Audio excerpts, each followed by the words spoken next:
Kidlat News Updates.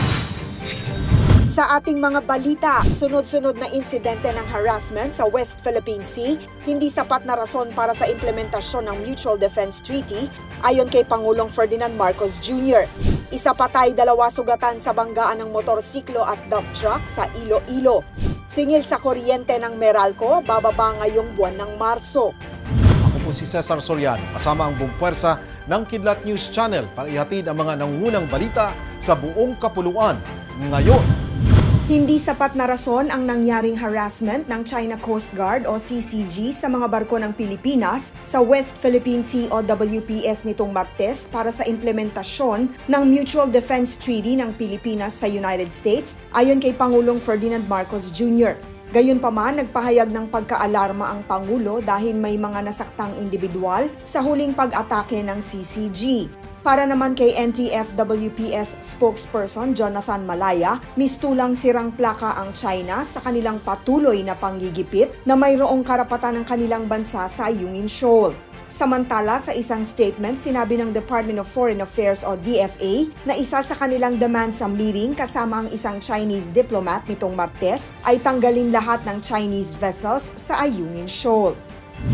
Isang estudyante ang patay habang 2 ang sugatan nang sumalpok ang kanilang sinasakyang motorsiklo sa isang dump truck sa bayan ng Dueñas, Iloilo. Ayon sa Dueñas Municipal Police Station, galing sa paaralan ng 3 grade 10 students. Batay sa investigasyon, nag-overtake ang motorsiklo sa kasunod na truck, ngunit bumangga ito sa dump truck.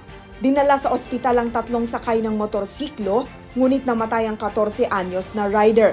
Patuloy namang ginagamot sa ospital ang driver at isa pang rider na parehong may 15 taong gulang.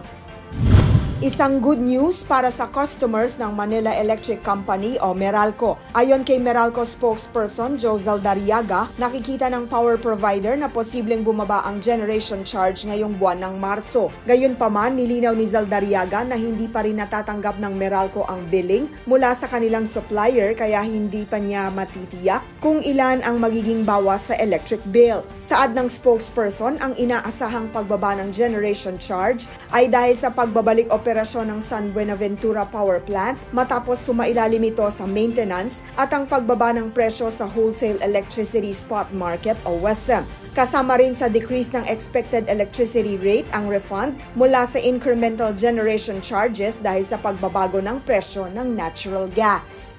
Para sa Kidlat News Updates, ako si Rosalyn Sinchonco, nag-uulat. Atin niyo pong natunghayan ang mga headlines sa nakalipas na mga oras. Manatiling nakatutok para sa mga susunod na updates at breaking news. Ako po si Cesar Soriano, kasama nyo sa bawat pagputok ng balita.